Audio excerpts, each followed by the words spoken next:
მმართველობის ანგარიშვალდებულებები, გამჭვირვალობა და მოვალეობები, მოსახლეობის ჩართულობა, უფლებები და როლი მუნიციპალიტეტის განვითარებაში. გადაცემა ზუგდიდისთვის.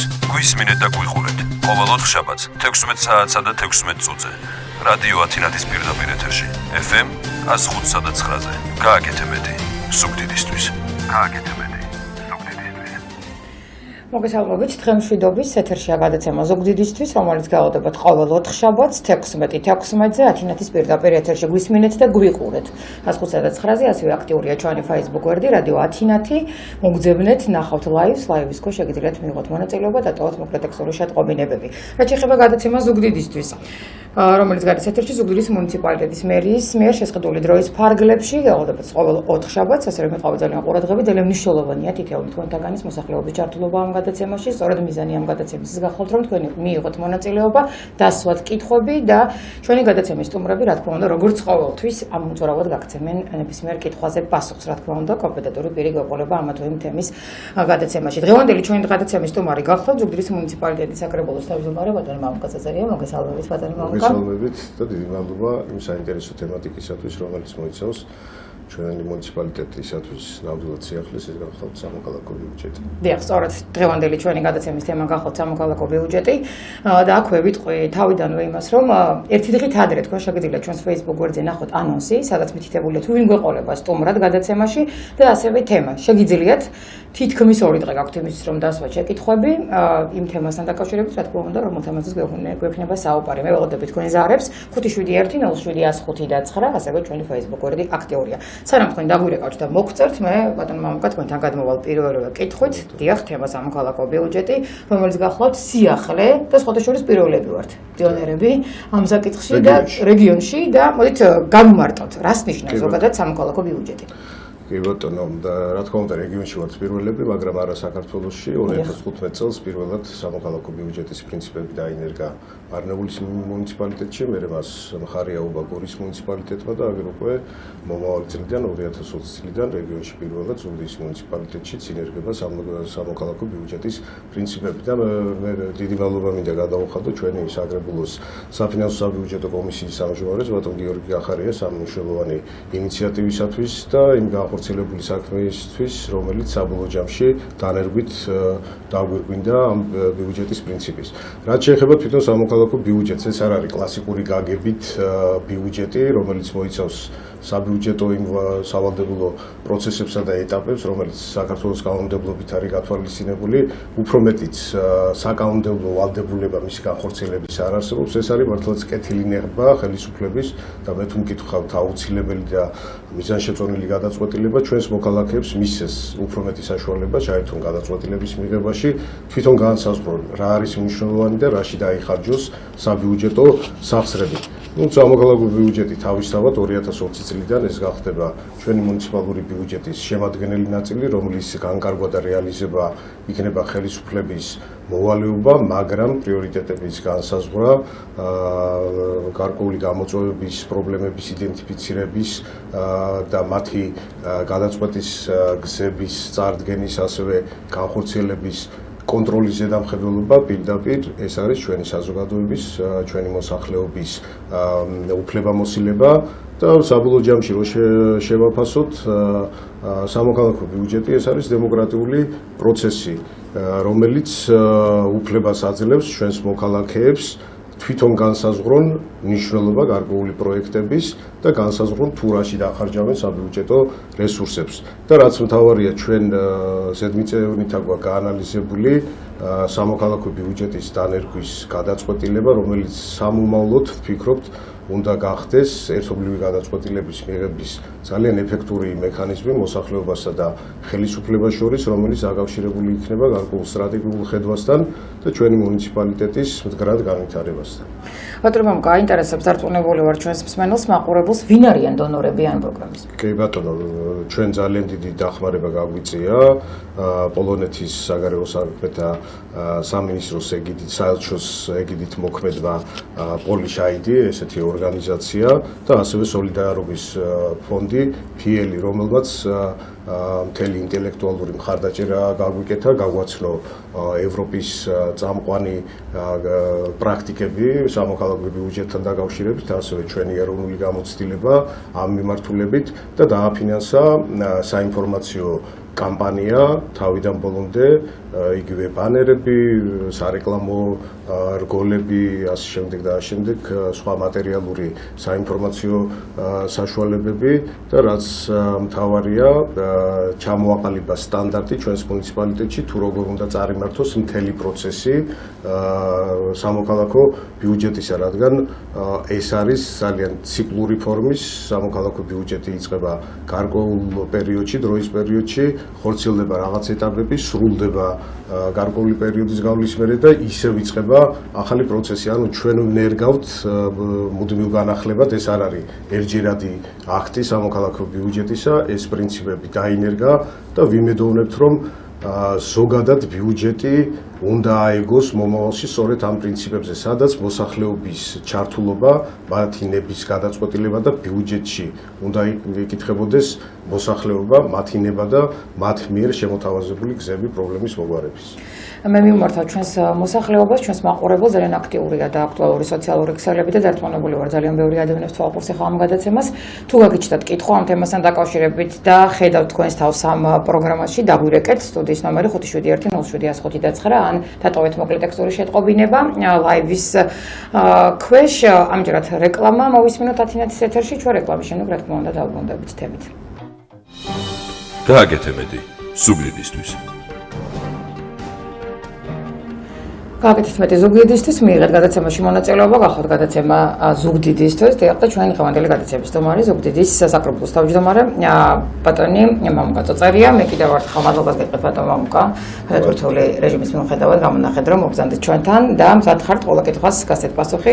ჩვენ კი ველოდებით მსმენელებს 571070509 და რაც შეეხება კითხვას დავუბრუნდები. საზოგადოებაზე ვსაუბრობდით და რამდენად არის ინფორმირებული საზოგადოება და რამდენად იციან, რას ნიშნავს სამოქალაქო ბიუჯეტი, რა გააკეთეთ თქვენ იმისთვის, რომ ხმა მიგეწვინათ მოსახლეობამდე და ვთქვათ, რამდენად არის აქტიური და აქტუალური ეს თემა მოსახლეობისთვის. სამოქალაქო ბიუჯეტის წარმართვისათვის ძალზედ მნიშვნელოვანია პროცესის ორი დაგეგმვა, პროცესის მომზადება და შემდეგ ეტაპების განსაზღვრება, სადაც ლაიტმოტივად გასდევს სწორი და ეფექტური საინფორმაციო კამპანიის წარმოება, რომელიც ყველა ეტაპის განუყოფელი ნაწილია. აქედან გამომდინარე, ჩვენ ვეცადეთ პირველ რიგში გამართული ყოფილიყო საინფორმაციო კამპანია, ჩვენ ახსენეთ კიდევაც სხვადასხვა მატერიალური სახით, ასევე საინფორმაციო რგოლების დამზადების სახით, ჩვენ გავატარეთ გარკვეული ღონისძიებები, ასევე მოხდა შეხვედრები მოსახლეობასთან თითოეულ ზონაზე, მოგხსენებათ 5 ზონად დაიყო სამოქალაქო ბიუჯეტის მოსაცავად ჩვენი ქალაქი, ანუ ქალაქში ხორციელდება ამ ეტაპზე 2020-ში სამოქალაქო ბიუჯეტი და თითოეულ ზონაში მინიმუმ 4 შეხვედრა, სულ 20-ზე მეტი შეხვედრა გაკეთდა და ეს მოიცავდა პირველ რიგში სწორი ინფორმაციის მიწოდებას, თუ რას ნიშნავს სამოქალაქო ბიუჯეტი, ვის აქვს ბიუჯეტის განხორციელებაში მონაწილეობის მიღების უფლება, ასევე ის ვადები, რომელიც გაწერილი იყო და საორგანიზაციო საქმიანობები, რომელიც გაწერილი იყო პროცესის სწორი წარმართვისათვის, იგივე პროექტის ჩატარდა პროექტის წერის მარათონი, პროექტის ვერიფიკაციის პროცედურები, ჩამოყალიბდა საკონსულტაციო საბჭო, რომელიც საკმაოდ წარმომადგენლობითი იყო და სადაც შედიოდა როგორც მუნიციპალიტეტის მერის, საკრებულოს, ასევე არასამთავრობო ორგანიზაციის საზოგადოების წარმომადგენლები, თვითონ ესენიც ეს შემადგენლობაც საკმაოდ დიდი ინფორმაციის მატარებელი იყო და ამანაც ხელი შეუწყო ინფორმაციის განხორციელებას და გარკვეული შიში რა თქმა უნდა ქონდა იმის გამო, რადგან ეს იყო პირველი ნაბიჯი, ეს იყო საპილოტე პროგრამა, გარკვეული აქტივობა იქნებოდა თუ არა მოსახლეობის მხრიდან, მაგრამ მინდა საკმაოდ ესეთი სასიამოვნო გამოცება იყო, როდესაც პროექტების სიმრავლემ, ანუ იმ მონეტარულ ზღვარს გადააჭარბა, რომელიც გამოყოფილი იყო $1,000,000 ლარს და შემოვიდა 39 პროექტი 5-ვე ზონიდან და აქედან გადაჭარბება იყო დაახლოებით $900,000 ლარზე მეტი, ხოლო შემდგომი უკვე ვერიფიკაცია 39 პროექტიდან გაიარა 33-მა პროექტმა, ამაზეც მე უფრო დეტალურად მოვახსენებთ ამ პროცედურაზე, ვერიფიკაციის პროცედურაზე. შესაბამისად, ამან მოგცა ჩვენ იმის საშუალება, რომ საინფორმაციო კამპანია საკმაოდ მრავალფეროვანი, კომპლექსური იყო და რაც მთავარია შედეგის მომტანი. ეს ასევე დაადასტურა თვითონ ჩვენმა, ასე ვთქვათ, დონორმა ორგანიზაციებმა, იგივე პოლონური მხარიდან მოვლენილმა ექსპერტებმა, რომ საკმაოდ ეფექტურად ჩატარდა საინფორმაციო კამპანია და სხვადასხვა საქართველოს მასშტაბით, სადაც ამის პრაქტიკა იყო, საკმაოდ წაგვახალისეს და გითხრეს, რომ კარგად გავითვალისწინეთ ჩვენ მათი გამოცდილება და ის გამოწვევები, რის წინაშეც იდგნენ. რა თქმა უნდა, როდესაც უკვე პირველი არ ახარ და გარკვეულ გამოცდილებას ეყრდნობი, უკეთეს ნაბიჯებს ალბათ გეგმავ და უფრო ეფექტურადაც ხვდები ამ პროცესს და წარმართავ პროცესებს. ასე რომ მე მგონი დამაკმაყოფილებელი იყო ჩვენი საინფორმაციო კამპანია ამ მიმართულებით. და რაც შეეხება განცხადებებს პროექტებს, რა სახის იყო ძირითადად შემოსული მოსახლეობის? მიუხედავად იმისა, ჩვენ ჩამოყალიბდით, რომ შეზღუდვა არ ყოფილიყო, ანუ არ შეგვეზღუდა გარკვეული მიმართულებებით, არ ყოფილიყო მხოლოდ ინფრასტრუქტურული, ჩვენ საშუალება მივეცით ყოფილიყო სოციალური, ასე შემდეგ და ასე შემდეგ სხვადასხვა მიმართულებებით, მაგრამ ძირითადად როგორც მოსალოდნელი იყო ამ ეტაპზე შემოვიდა მხოლოდ ინფრასტრუქტურული პროექტები.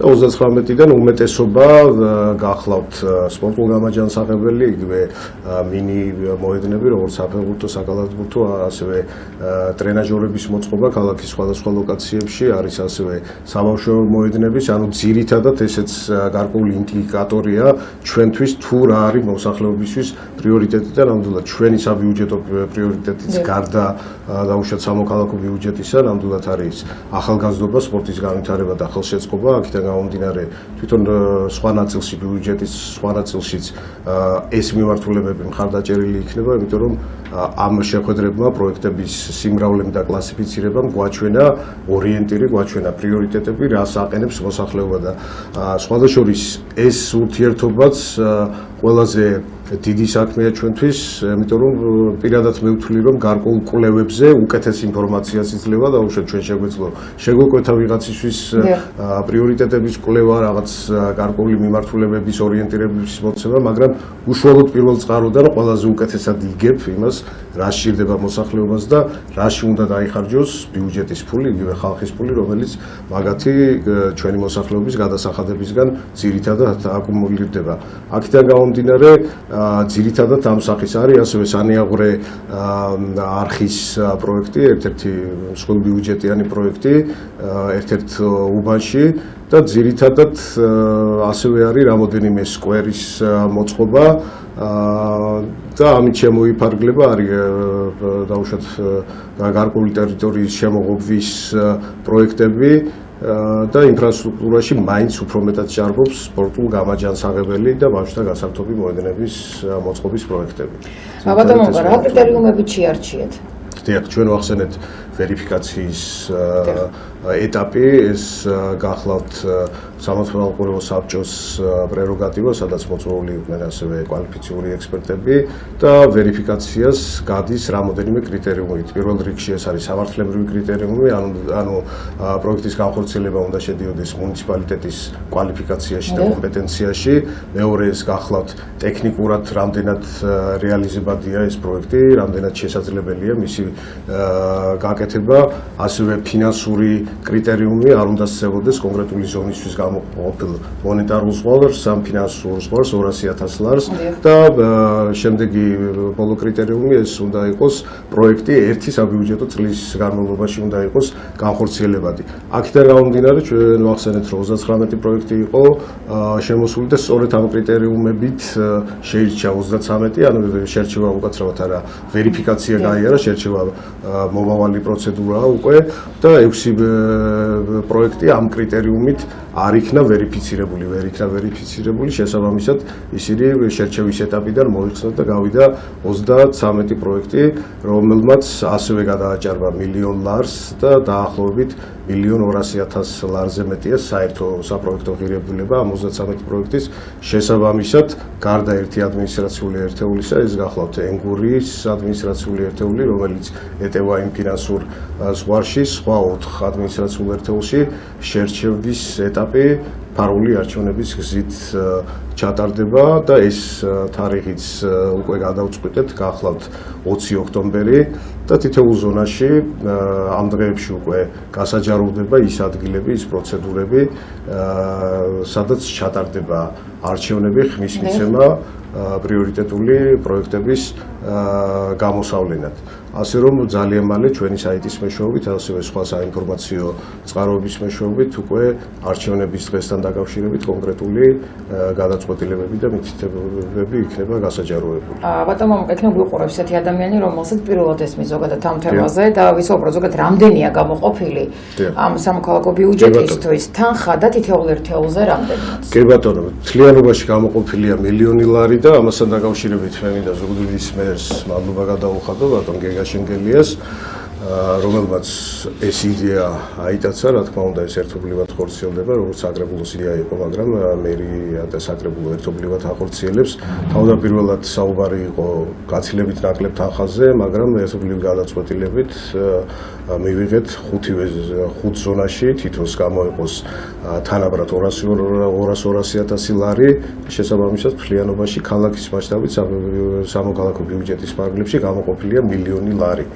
ეს გახლავთ პირდაპირ მოსახლეობის განკარგულებაში მყოფი მილიონი ლარი, თუმცა კიდევ ერთხელ ვამბობ, სხვა საბიუჯეტო თანხებიც ამავე პრინციპით უნდა იყოს იდეალური მოდელი დაუშვათ ბიუჯეტის მოწყობის ეს გახლავთ, მაგრამ ჩვენ ვიწყებთ საპილოტე პირველ ნაბიჯებს მიუხედავად იმისა, რომ ჩვენ გარკვეული კონსულტაციები სხვა ბიუჯეტის ხარჯებთან დაკავშირებითაც იგივე სოფლის მხარდაჭერის პროგრამით მოსახლეობასთან კონსულტაციის მათი გადაწყვეტილების საფუძველზე ვიღებთ გარკვეული ხარჯების გადაწყვეტილებას, თუმცა სამოქალაქო ბიუჯეტი ეს უფრო სრულყოფილი ფორმაა მოსახლეობის ჩართულობის და მათი მონაწილეობის გადაწყვეტილების მიღებაში თუ როგორ განიკარგოს საბიუჯეტო სახსრები.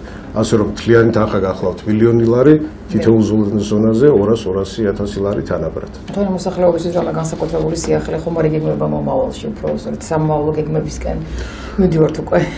კი ბატონო, სამომავლო გეგმებისკენ რა თქმა უნდა ეხა ყველაზე დიდი პრობლემა ჩვენთვის რაც არის, ეს არის წყლისა და წყალარინების პროექტის განხორციელების შედეგად ოდნავ რომელიც დროში გაგვიგრძელდა და განათხრილი გზები ასე შემდეგ და ამ შემდეგ სადაც უკვე მოძრაობა საკმაოდ შეფერხებულია, მომავალი წელი იქნება გადამწყვეტი წელი გზების რეაბილიტაციის და ქალაქისთვის ამ პრობლემის მოგვარების. ასე რომ იქ სადაც ჩვენ საშუალება გვექნება უკვე კომპანია დაასრულებს წყლისა და წყალარინების სამუშაოებს, მასიური რეაბილიტაცია და კიდევ ერთხელ ვამბობ, ეს იქნება ქალაქის წელი ძირითადად, სადაც უმეტესი პრობლემებისა თქვენ წელსაც ხედავთ უკვე ძალიან ბევრი გზა, იქ სადაც საშუალება გქონდა უკვე რეაბილიტაცია, ზოგან კაპიტალური მშენებლობა, ახლის დაგება მიმდინარეობს, მაგრამ მომავალი წელი აქ იქნება გადამწყვეტი.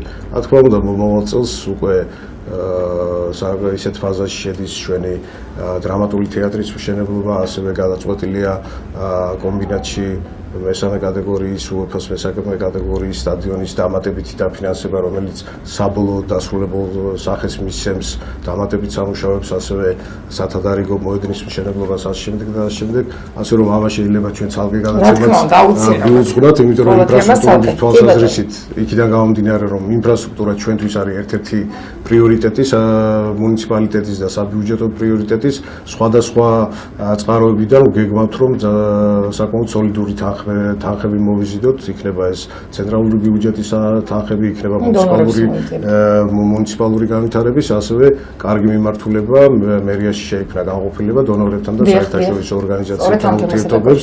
ეს იყო ერთ-ერთი გამოწვევა და სუსტი წერტილი, გარდა საბიუჯეტო სახსრებისა, სხვა სახსრების მოძიების აქედან გამომდინარე, ესეც შემავსებელი იქნება გარკვეული ფინანსური დეფიციტისა, მოგეხსენებათ, საკეთებელი უფრო მეტია, ვიდრე ფინანსური საშუალებები, აქედან გამომდინარე, ჩვენ ყველანაირად ვეძებთ, რამენაირად აღმოფხვრათ ის დეფიციტი, რომელიც ჩვენს მუნიციპალიტეტს წაადგება და ინფრასტრუქტურულად უფრო წინ წასწევს. მე დარწმუნებული ვარ, გამოჩნდება ძალიან ბევრი ადამიანი, ვინ ძალიან ბევრს და მეც გააკეთებს ზუგდიდისთვის. რა თქმა უნდა. წარმატებები მინდა გისურვოთ თქვენ ზუგდიდს და აქვე დავასრულებ გადაცემას. მადლობას გეტყვით იმის, რომ გამონახეთ, რომ მოგზანდით ჩვენს მსმენელს, მაყურებელს, შევახსენებ ჩვენი დღევანდელი გადაცემის სტუმარი. გახლდათ საკრებულოს თავმჯდომარე ბატონი მამუკა წოწერია. ეს გადაცემა გახოთ ზუგდიდისთვის, რომელიც ტარდება ყოველ ოთხშაბათს 16:16-ზე. მიიღეთ მონაწილეობა, ჩაერთეთ, დაგვირეკეთ, მოგწერეთ და ჩვენი სტუმრები კომპეტენტური პასუხს გაგცემენ. მე ამ გადაცემის წამყვანი სოფიო გახლავართ, მომავალ ოთხშაბათამდე დაგემშვიდობებით, ნახვამდის. თვითმმართველობის ანგარიშვალდებულებები, გამჭვირვალობა და მოვალეობები, მოსახლეობის ჩართულობა, უფლებები და როლი მუნიციპალიტეტის განვითარებაში. გადაცემა ზუგდიდისთვის. გვისმინეთ და გვიყურეთ. ყოველ ოთხშაბათს 16 საათსა და 16 წუთზე. რადიო ათინათის პირდაპირ ეთერში. FM 105-ზე. გააკეთე მეტი. ზუგდიდისთვის. გააკეთე მეტი.